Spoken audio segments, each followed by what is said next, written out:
Hello दोस्तों, स्वागत है आपका इंटरनेशनल बायोग्राफी में। आज हम बात करने वाले हैं साधु सुंदर सिंह के बारे में। तो चलिए शुरू करते हैं आज का वीडियो। भारत के पटियाला राज्य में पैदा हुए एक भारतीय ईसाई मिशनरी बन गए जिनके जीवन और संदेश का दूरगामी प्रभाव पड़ा।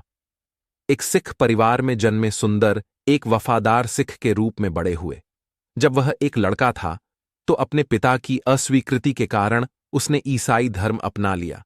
सुंदर ने अपने सिख परिधान को त्यागने और पश्चिमी परिधान पहनने से इनकार करने के बाद एक ईसाई मदरसा से नाम वापस ले लिया।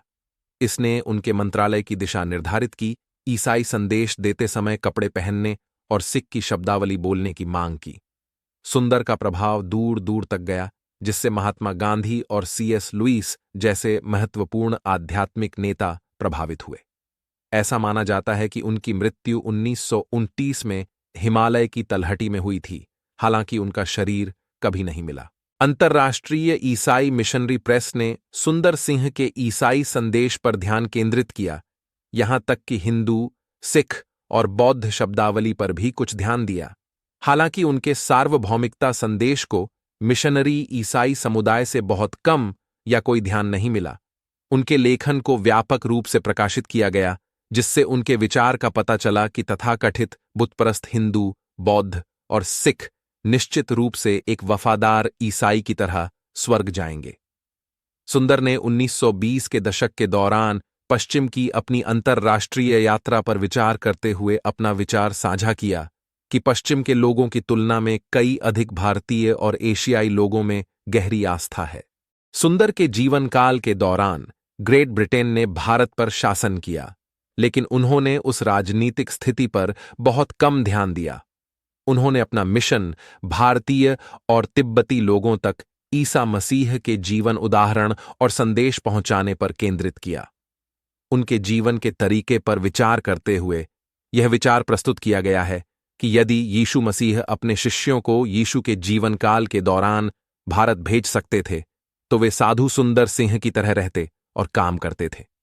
उनके जीवन ने प्रदर्शित किया कि कैसे नए नियम की जीवन शैली और संदेश एक सिख, हिंदू, जैन और बौद्ध पवित्र व्यक्ति की जीवन शैली में सहजता से एकीकृत हो सकते हैं।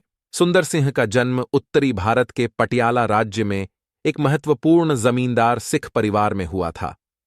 16वीं शताब्दी में सिख हिंदू बहुदेववाद और मुस्लिम असहिष्णुता को खारिज करते हुए अपने स्वयं के धर्म के साथ एक सशक्त राष्ट्र बन गए थे। सुंदर सिंह की मां उन्हें साप्ताहिक रूप से एक साधु के चरणों में बैठने के लिए ले जाती थी, जो एक तपस्वी पवित्र व्यक्ति था जो कुछ मील दूर जंगल में रहता था।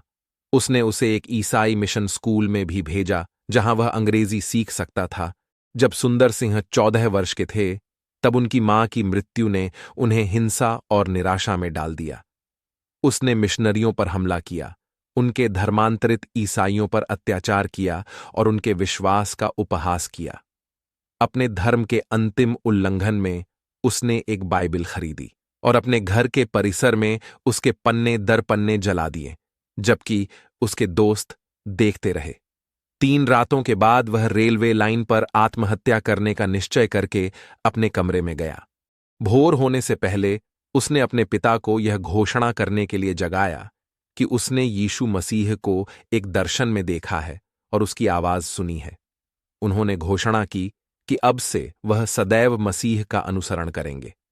अभी भी केवल 15 वर्ष की उम्र में उन्होंने खुद को पूरी तरह से ईसा मसीह के प्रति समर्पित कर दिया और अपने जीवन के अगले 25 वर्षों तक उन्होंने बड़े पैमाने पर ईसा मसीह की गवाही दी।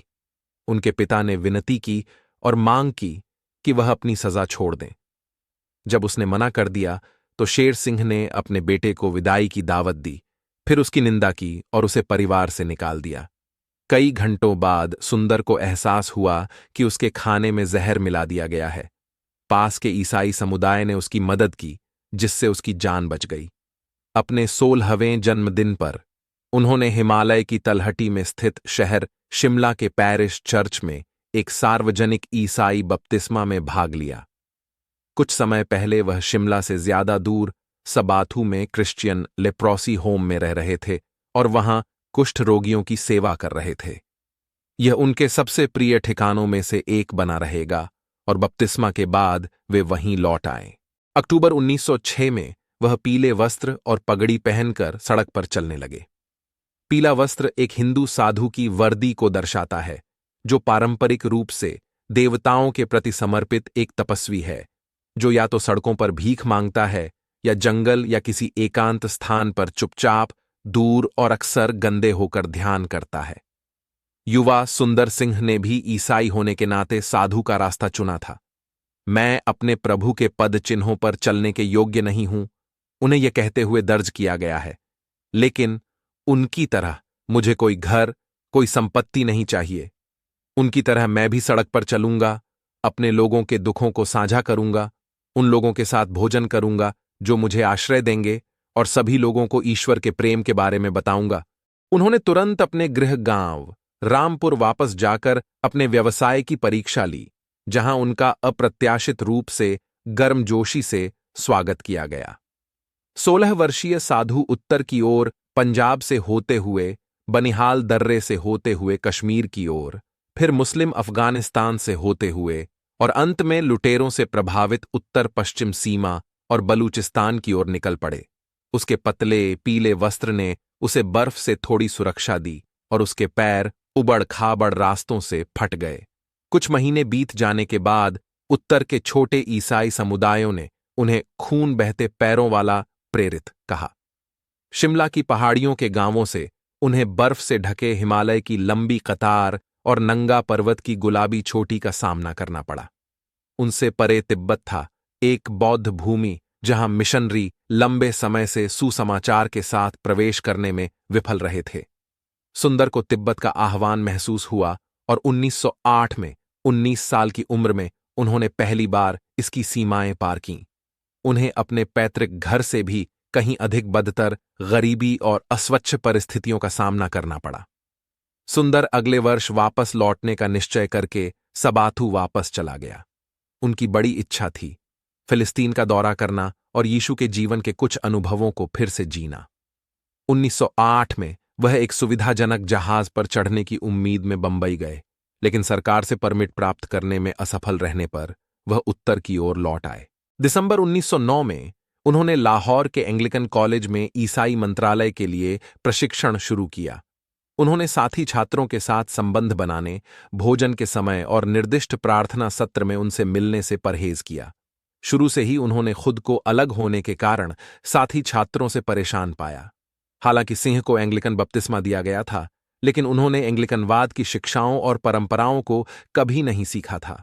एंग्लिकन जीवन के अनुकूल ढलने में उनकी असमर्थता ने उन्हें अकादमिक अध्ययन की दिनचर्या में फिट होने में बाधा उत्पन्न की। सिंह को कॉलेज के पाठ्यक्रम में बहुत कुछ सुसमाचार के लिए अप्रासंगिक लगा, क्योंकि भारत को इसे सुनने की जरूरत थी। जुलाई 1910 में कॉलेज में 8 महीने के बाद सिंह ने मदरसा छोड़ने का फैसला किया। सिंह का मंत्रालय प्रशिक्षण से हटना एक नियुक्त एंग्लिकन पुजारी की आवश्यकताओं के बारे में बिशप लेफ्रॉय द्वारा की गई टिप्पणियों के कारण हो सकता है। सिंह से कहा गया था कि उन्हें अपने साधु का चोला त्याग देना चाहिए और सम्मानजनक यूरोपीय लिपिक पोशाक पहननी चाहिए, औपचारिक एंग्लिकन पूजा का उपयोग करना चाहिए, अंग्रेजी भजन गाना चाहिए और विशेष अनुमति के बिना कभी भी अपने पल्ली के बाहर उपदेश नहीं देना चाहिए। उन्होंने पूछा, फिर कभी तिब्बत नहीं जाएंगे?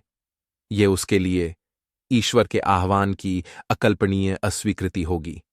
उन्होंने कॉलेज छोड़ दिया, अभी भी अपने पीले वस्त्र पहने हुए थे, और 1912 में तिब्बत में अपनी वार्षिक यात्रा शुरू की, जब हिमालय की पठरियों और दर्रों पर सर्दियों की बर्फ पिघलनी शुरू हो गई। 1912 में साधु एक पहाड़ी गुफा में 300 साल पुराने ईसाई साधु कैलास के महर्षि को खोजने का एक असाधारण विवरण लेकर लौटे, जिनके साथ उन्होंने गहरी संगति में कुछ सप्ताह बिताए। सिंह के अनुसार रसर नामक कस्बे में उसे हड्डियों और सड़ते मांस से भरे सूखे कुएं में फेंक दिया गया था और मरने के लिए छोड़ दिया गया था। 3 दिन बाद एक रस्सी उसके पास उतरी और सुरक्षित बाहर निकल गई। दूसरी बार सिंह ने बताया कि उन्हें सन्यासी मिशन के सदस्यों द्वारा बचाया गया था, जो कि उनके हिंदू चिह्न पहने हुए यीशु के गुप्त शिष्य थे, जिनके बारे में उन्होंने दावा किया था कि वे उन्हें पूरे भारत में मिले हैं। टिस्करो किंवदंती है कि उस भाईचारे की उत्पत्ति ईसा मसीह के जन्म के समय एक जादूगर और फिर दूसरी शताब्दी ईअपू में प्रेरित थॉमस के शिष्यों से होती है जो भारत में घूम रहे थे। विलियम कैरी द्वारा सेरामपुर में अपना मिशनरी कार्य शुरू करने के बाद फेलोशिप सामने आई। कैलाश के महर्षि ने उस गुप्त संगति के बारे में परमानंद दृश्यों का अनुभव किया जो उन्होंने सुंदर सिंह को बताई थी, और सिंह ने स्वयं अपने आध्यात्मिक जीवन को दर्शन के आसपास बनाया था। चूंकि सिंह कभी डायरी नहीं रखते थे और वह अकेले ही यात्रा करते थे, खतरनाक वार्षिक तिब्बती यात्राओं के दौरान शिष्यों को आकर्षित करने में उनकी सफलता अज्ञात बनी हुई है।